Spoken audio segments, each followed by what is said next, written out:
Então tem alguns exemplos aí de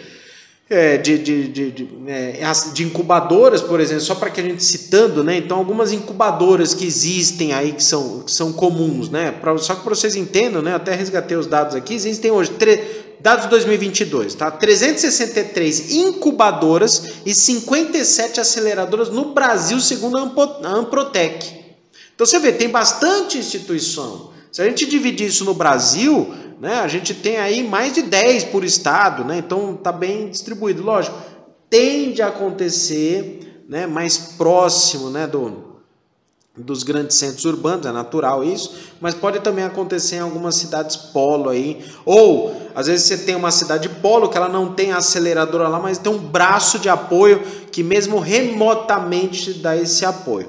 Alguns nomes, só para que vocês conheçam, não estou preocupado com que você decore os nomes, mas só para que você escute, né? Você tem lá o Cietec da USP como incubadora, tá? Cietec da USP, você tem o Instituto Gênesis na PUC do Rio, você tem o Inova da Universidade Federal de Minas Gerais, você tem a incubadora do Imetro, você tem o Padetec da Universidade Federal do Ceará, você tem ainda o Parque Tecnológico de São José dos Campos, você tem o Inova Parnaíba, que é da Prefeitura de Santana de Parnaíba, tudo isso são aceleradoras.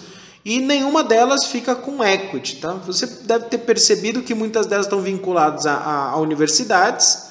Uma está vinculada, desse exemplo que eu estou te passando, a um município, e uma está vinculada a um instituto público, né? Então você vê a USP, a PUC do Rio, a Universidade Federal de Minas Gerais, a Universidade Federal do Ceará são universidades. Já o Imetro é uma instituição pública, né? Então ela não está vinculada a uma universidade, e o Inova Parnaíba está vinculado a uma prefeitura. Então, para você entender, existem também aceleradoras de empresas, por exemplo, você tem aí a própria Ambev, por exemplo, tem a sua aceleradora, a sua incubadora de empresas, você tem aí empresas da área de tecnologia, da construção civil, tem as suas incubadoras de empresas também, então funciona. No caso de aceleradoras, também alguns nomes, não precisa decorar os nomes, para que você conheça os nomes, né? Alguns, você tem, por exemplo, a Startup Farm, você tem a Troposlab, você tem a ACE, você tem a Artemisia, você tem a Cesar Labs, que fica em Recife, ou seja, aí já são aceleradoras, elas tendem a ficar com equity na empresa, não que seja obrigatório.